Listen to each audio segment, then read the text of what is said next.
Continuamos con la fiebre en el paciente neutropénico y vamos a analizar ahora la microbiología o los agentes etiológicos más frecuentes que debemos tener en cuenta en estos pacientes, que son los causantes de las infecciones severas.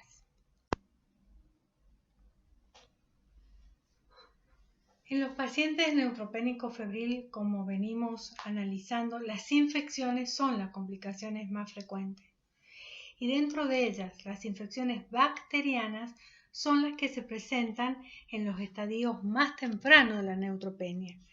Y viene bien aquí recordar el rol del neutrófilo que mencionamos anteriormente, protagonista en la quimiotaxis, en la fagocitosis y en la lisis de la célula bacteriana. Por eso que no tener neutrófilos va a ser un elemento predisponente para el desarrollo de las infecciones e infecciones bacterianas. Estas infecciones bacterianas las podemos catalogar como infección clínicamente documentada, que pueden estar presentes hasta en el 30%, o ser responsable hasta el 30% de la fiebre en el paciente neutropénico, que son aquellas donde tenemos un foco infeccioso probable, pero no tenemos una documentación microbiológica. Y dentro de los focos probables tenemos que tener en cuenta el aparato digestivo, respiratorio, urinario, piel, mucosas. Otras infecciones severas e infecciones invasivas son las bacteriemias, la presencia de las bacterias en sangre, que pueden ser hasta entre el 10 al 25% de los pacientes, y en un 30% los pacientes neutropénicos pueden tener fiebre de origen desconocido o inexplicable. Esto es, que no hay un foco que nosotros podamos encontrar responsable de la infección y que tampoco hemos hallado un microorganismo responsable. Para analizar la etiología de las infecciones, uno de los primeros conceptos que tenemos que tener es que tienen un cambio epidemiológico continuo. Y esto se basa en distintos factores. Uno de ellos es la gravedad y la duración de la neutropenia relacionada a quimioterapias cada vez más intensas, más efectivas para controlar las enfermedades de base, pero que generan neutropenias profundas y prolongadas, favoreciendo numerosas y recurrentes infecciones.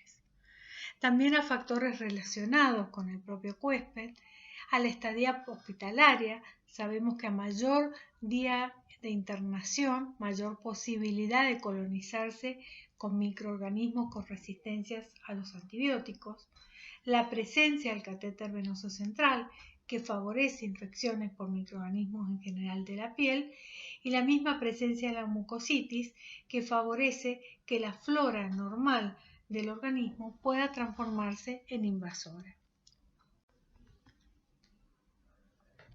Esta etiología ha ido cambiando a lo largo del tiempo. Fíjense que al inicio de que se reconoce esta entidad, predominaban las infecciones por bacilos gram negativos ya por los años 70.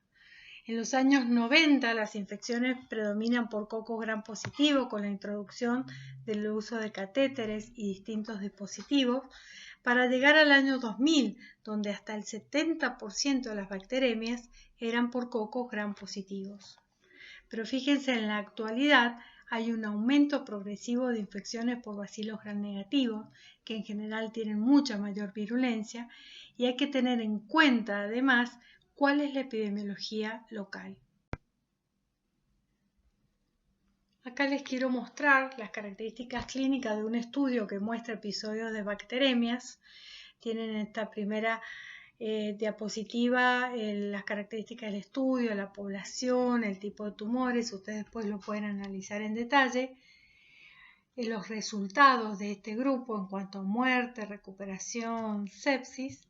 Y cuando vemos los responsables de las bacteremias, podemos ver que un 42% son cocos gram positivos con el estafilococo aureus a la cabeza, y más de la mitad, más del 50%, bacilos gram negativos con la Escherichia coli como gran pobladora de nuestra flora intestinal como microorganismo más frecuente. Es interesante ver y algo que nos preocupa en la actualidad, el aumento de bacilos gram negativos que son resistentes a las cefalosporinas de tercera generación o a los carbapenem.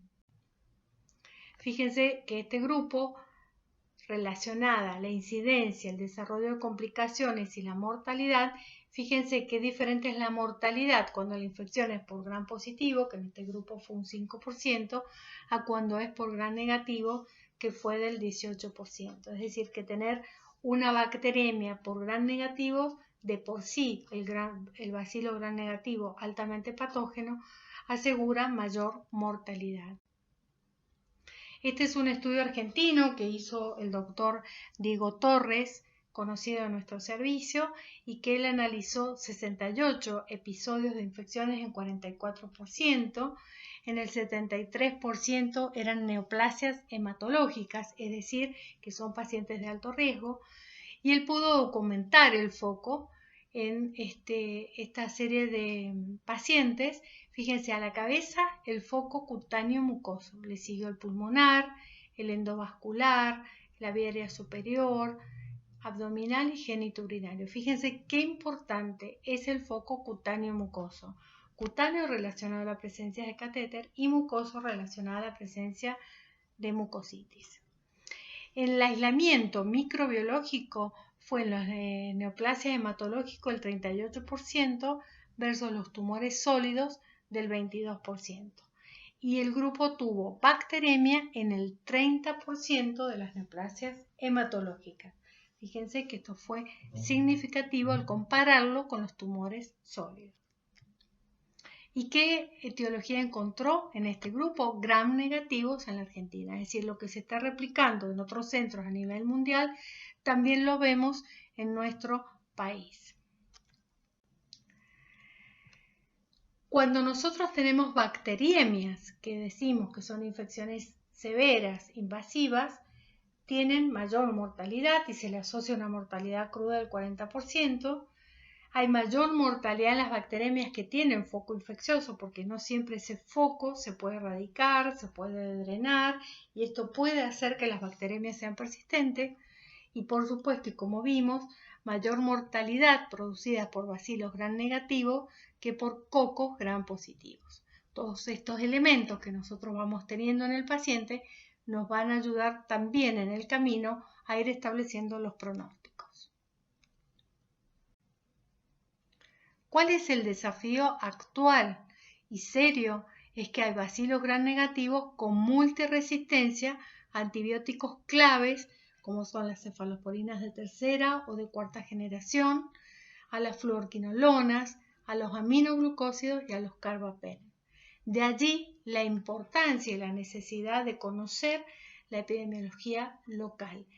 De no hacerlo, de no conocerlo, puedo errar de base el tratamiento empírico inicial y asegurar peor pronóstico y mayor mortalidad.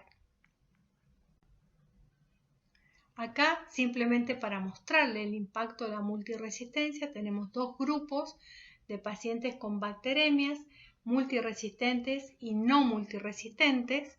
Los grupos, fíjense, son comparativos en edad, sexo, el tipo de tumor, el índice de MAS, etcétera, etcétera.